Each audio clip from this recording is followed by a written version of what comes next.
فرشتوں کی نبی کی لعنت 24 گھنٹے برستی ہے۔ گھروں کے اندر چھوٹے چھوٹے بچے اس قسم کے بال نکالتے ہیں، اس قسم کی کلنگ کراتے ہیں، تو ماں باپ کے لیے فرض بنتا ہے اپنے بچوں کے سروں کو سدھارو۔ تمہارا بچے کے اندر اگر اس کے سامنے نبی کا ٹائٹل پیش کرو گے، اس کے سامنے نبی کا نمونہ پیش کرو گے تو وہ نبی کا عاشق بن جائے گا۔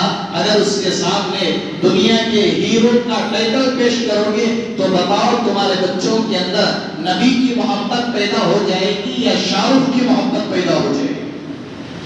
یہ چھوٹی چھوٹی باتیں لیکن بچوں کو کہیں سے کہیں پہنچا دیتی ہے۔ اگر بچوں کا یہ مزاج بنائے کہ بیٹے تیرے سر پر اس وقت جو تو بال کو کٹا کر آیا ہے تیرے سر پر اللہ کی لعنت برستی ہے، یاد رکھ میں باپ ہو کر بھی تیرے حق میں دعا کروں تو اللہ اسی دعا کو قبول نہیں کرے گا۔ بتاؤ اگر اس بچے کے اندر دل کے اندر خوف پیدا ہو گیا تو کیا کبھی اس قسم کی کٹنگ وہ کٹائے گا؟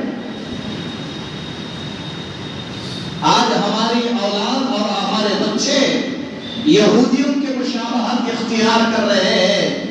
نبی کا زمانہ جتنا دور ہوتے جا رہا ہے، آج ہمارے گھروں کے اندر نبی کی زندگی اتنی دور ہو گئی، نبی کے طریقے سے ہماری زندگیاں بہت دور ہو گئی۔ نبی کی زندگی کیسی تھی اور آج ہماری زندگی کیسی گزر رہی ہے، نبی کے زمانے کے بچوں کا کیا حال تھا اور آج ہمارے زمانے کے بچوں کا کیا حال ہے۔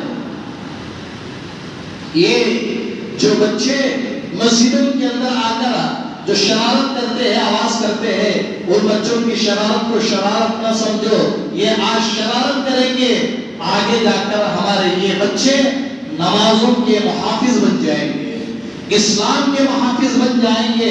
مجھے بڑا تعجب ہوتا ہے، چھوٹے چھوٹے بچے مسجدوں کے اندر آتے ہیں، بعض مسجدوں کے اندر بچوں کو باتیں کرتے ہیں اور بچوں کو ڈانٹتے ہیں۔ نبی نماز پڑھاتے تھے، صحابہ صف میں کھڑے ہوتے تھے، حضرت حسن حسین چھوٹے بچے سیدھے دوڑ کر آتے، نبی سجدے میں جاتے، حسین نبی کے کندھوں پر بیٹھتے، نبی کا سجدہ زیادہ ہو جاتا تھا۔ پیچھے بڑے بڑے صحابہ کھڑے تھے لیکن کبھی کوئی صحابی یہ نہیں کہا یہ کیسے بچے ہیں نماز کے اندر نبی کی نماز میں خلل ڈال رہے ہیں۔ کوئی صحابی یہ نہیں کہے کہ رسول اللہ یہ بچے ہمارے صفوں میں آ کر صف بگاڑتے ہیں، ہماری نمازوں کے اندر خلل پیدا کرتے ہیں۔ آج یہ بچے مسجدوں کے اندر آ کر نماز پڑھے یا نہ پڑھے وہ شرارت تو ضرور کریں گے لیکن آگے یہی بچے نمازوں کے محافظ بن جائیں گے، اسلام کے محافظ بن جائیں گے۔ اب اس کا مطلب یہ نہیں گھر کے چھوٹے چھوٹے بچوں کو بھی لے کر مسجد کو لے کر آ جاؤ، آپ لے کر آگے موضوع صاحب کا فون میرے کو آ جاتا۔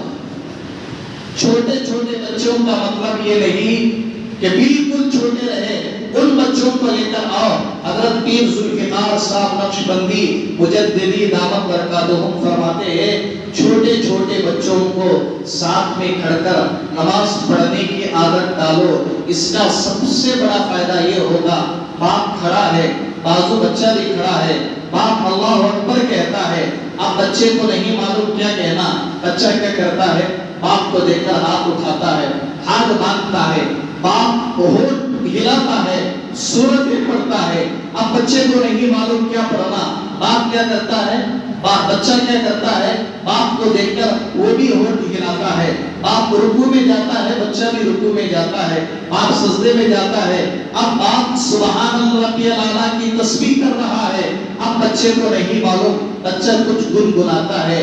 حضرت لکھتے ہیں کتاب کے اندر خدا نہ خواستہ اگر باپ کی نماز قبول نہیں ہوئی تو اللہ تعالیٰ اس بچے کے صدقے میں باپ کی نماز کو قبول کر دے۔ اللہ تعالیٰ میں کہنے سننے سے زیادہ عمل کی توفیق عطا فرمائے۔ آمین ثم آمین وآخر دعوانا الحمدللہ رب العالمین۔ جو حضرت